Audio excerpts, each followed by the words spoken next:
Joining me now is Democratic Senator Richard Blumenthal of Connecticut. Welcome to Meet the Press. Thank you for being here. Thank you. Wonderful to be with you. I want to start off again by asking about this breaking news that negotiators may be closing in on a deal to release some of the hostages in exchange for potentially a pause in the fighting. What is your reaction to this, and what can you tell us about this potential deal? What are you hearing? Do you think Americans might be involved? I think Americans will be involved and must be involved. You know, I visited Israel just weeks ago and met with many of the hostage families, and it is just heartbreaking, gut-wrenching. And I've kept in touch with them, met with them here, talked on the phone, and the release of the hostages is an imperative, and Americans must be included. I think we're closer than ever, but close is still no deal, and verification and enforcement are key sticking points that need to be overcome. And just to be clear, what gives you confidence that Americans are likely involved? I have a high degree of confidence that Americans will be involved. There are 9 of them and a green card holder, perhaps more, but Americans' involvement will be an imperative, I think, for the president, rightly so.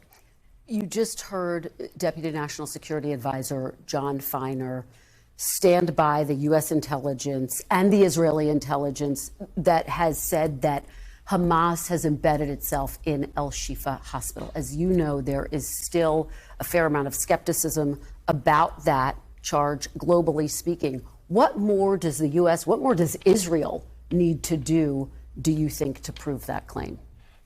A lot of the intelligence has been released already. Some of the videos of one of the other hospitals, Children's Hospital, showed that there were tunnels and arms storage facilities under that hospital.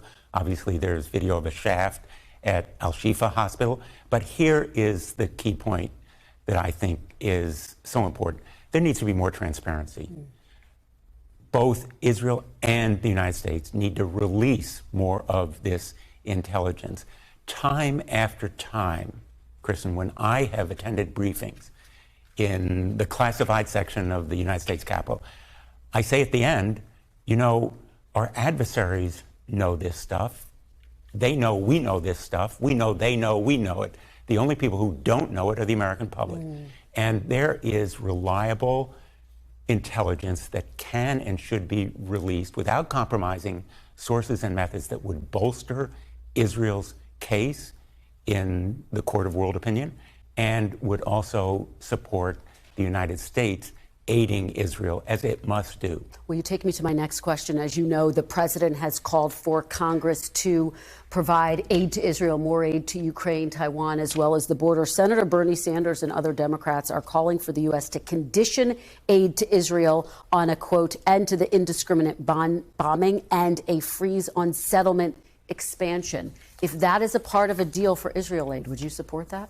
I would oppose conditions written into statutes as a criteria for aid to Israel. I don't know how the United States Congress, which has yet to pass a budget, can impose conditions for combat on an ally that is trying to defend itself, as it has a right and responsibility to do, under some of the most difficult conditions of warfare in recent history.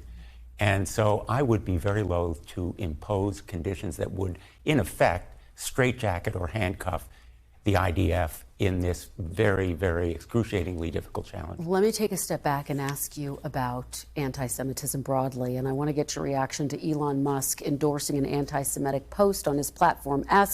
The Musk post was condemned by the White House. As you know, large companies like Apple and Comcast, the parent company of NBC News, have pulled advertising from the platform. What was your reaction, and what is your concern when you see a post like that? My reaction to Elon Musk's post was absolute abhorrence. His saying that this blatantly anti-Semitic comment was, quote, the actual truth, is sickening and chilling. And Elon Musk has turned X, formerly known as Twitter, into a cesspool of hate speech and extremist incitement. And I encourage, in fact, I urge advertisers like IBM, which has done so, to withdraw from X and to send a message to Elon Musk that hate has no place on this powerful megaphone.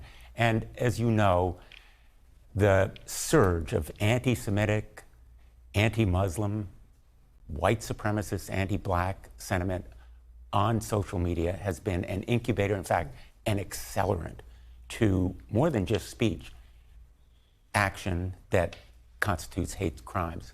Just finally, Senator, I want to ask you a little bit of politics now about our new polling, which shows for the very first time President Biden is getting beaten by former President Trump within the margin of error.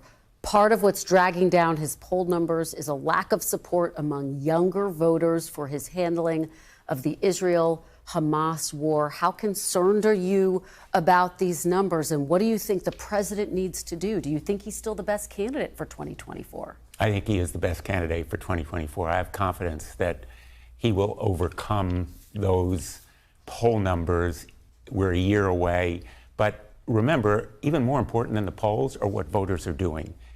In the most recent elections in Kentucky, Ohio, Pennsylvania, they showed that they prefer the Biden record of accomplishment over the mega extremism.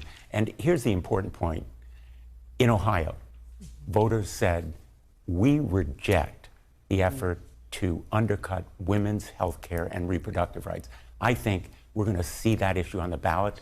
President Biden has a record of accomplishment on infrastructure, prescription drug prices, a number of other issues that really matter, and maybe most important, where I've been championing this cause, women's reproductive rights. Senator Blumenthal, thank you so much for being here. We really appreciate it. Thank you. Good to see you. Thanks for watching. Stay updated about breaking news and top stories on the NBC News app or follow us on social media.